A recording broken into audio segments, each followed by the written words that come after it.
जनवरी को घटित हुई घटना का जानकारी लेने पहुंचे आजसू सुप्रीमो सुदेश महतो मिले ग्रामीणों से घटना में जले सांसद कार्यालय का लिया जायजा। आपको बता दें कि पिछले दिनों हुई खरखरी मधुबन थाना क्षेत्र में वर्चस्व की लड़ाई को लेकर हुए खूनी संघर्ष की आग अभी ठंडी नहीं पड़ी।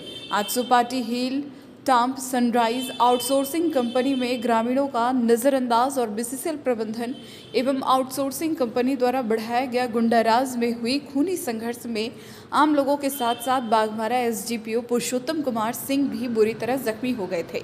आजसू पार्टी सांसद चंद्रप्रकाश चौधरी के कार्यालय को भी सामाजिक तत्वों ने आग के हवाले कर दिया था। इतनी बड़ा हादसा होने के बाद पुलिस अपने फार्म में आई और ताबड़तोड़ छापेमारी कर नामजद अभियुक्तों को धरपकड़ कर जेल के सलाखों में भेजती जा रही है। इस बम गोलीकांड में बीसीसीएल गोविंदपुर क्षेत्र संख्या 3 के महाप्रबंधक की भूमिका भी संदेह के घेरे में है। पुलिस मानकर गहराई से जांच पड़ताल कर रही है। वहीं दूसरी ओर आजसू पार्टी भी अपने स्तर से गठित टीम भेजकर ग्रामीणों के हालचाल और क्षेत्र की वर्तमान गतिविधि की जांच पड़ताल में लगी हुई है। इसी सिलसिले में आज आजसू सुप्रीमो सुदेश महतो आकर ग्रामीणों से मिलकर उनकी भावना को समझते हुए मधुबन थाना क्षेत्र में जले हुए सांसद कार्यालय का भी अवलोकन किया। वहीं मीडिया से बात करते हुए सुदेश महतो ने कहा, सारी तथ्यों की जाँच पार्टी के द्वारा गहराई से की जा रही है। उचित समय पर कोयलांचल का नज़ारा सभी के सामने स्पष्ट हो जाएगी।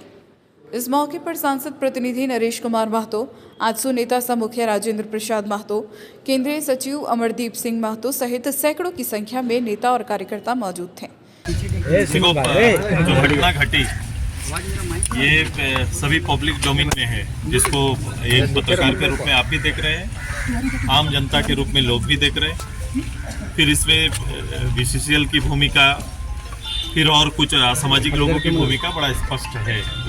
मैं अपने ग्रामीणों से भी मिलने के लिए गया था। कुछ आज यहाँ पर अपने जो हमारे सांसद साहब का जो एक भ्रमण कार्यालय था, उस कार्यालय को भी देखा। आप वहाँ भाई देखा, यहाँ उसका एक विकराल रूप देखा गुंडागर्दी का। आगे जाएंगे, लोगों से बात करेंगे, चर्चा करेंगे। मेरी टीम पहले भी आई थी, उनका एक रिपोर्ट आया है, लेकिन प्रत्यक्ष रूप से आज मैं लोगों से मिलने आया हूँ, इनकी भावनाओं को समझने के लिए आया हूँ। घटना के पीछे जाएंगे हम लोग बहुत। ये घटना कोई साधारण घटना नहीं है और मुझे लगता है ये पूरा प्रॉब्लम कोयलांचल का है। जहाँ आवाज़ थोड़ा ग्रामीण आगे बढ़ के उठाएं, उनके साथ ये इस तरह का सामना करना पड़ेगा जो ऊपर से मुझे अभी समझ में आ रहा है। और जो लोग चुप हो गए वहाँ फिर ऐसे लोग हावी हो जाते हैं और एक साम्राज्य की स्थापना होती है। तो मुझे लगता है कि चीज़ों को बहुत गंभीरता से हम सभी लोग ले रहे हैं। मेरे इस पूरा इकोनॉमिक जोन के लिए और यहाँ बसने वाले लोगों के लिए, दोनों के लिए एक बड़ा चुनौती है।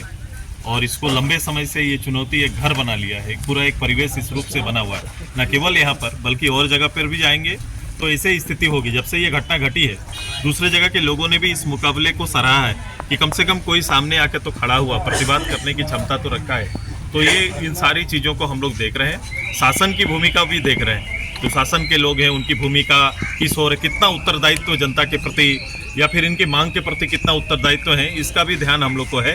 उसका भी मूल्यांकन हम लोग कर रहे हैं। इलेक्शन से पहले कोई पार्टी के कार्यक्रम में आया था, मैंने कहा था कि मैं इस पूरे संदर्भ में ये 100 साल जो समय बीता है, इस पे मूल्यांकन करने का अब समय आ गया है कि पूरे क्षेत्र के लोग जिनकी धरती पर ये पूरा इतना बड़ा साम्राज्य स्थापित है, या फिर हम भारत और भारत के पूरे व्यवस्था में अगर हमारी कोई आर्थिक भूमिका है, तो आर्थिक भूमिका के अगल बगल रहने वाले या ये धरती पुत्रों का हालात पर हमें फिर से गौर करना पड़ेगा, बैठना पड़ेगा, समीक्षा करनी पड़ेगी। मैं शासन की भूमिका की भी समीक्षा कर रहा हूँ।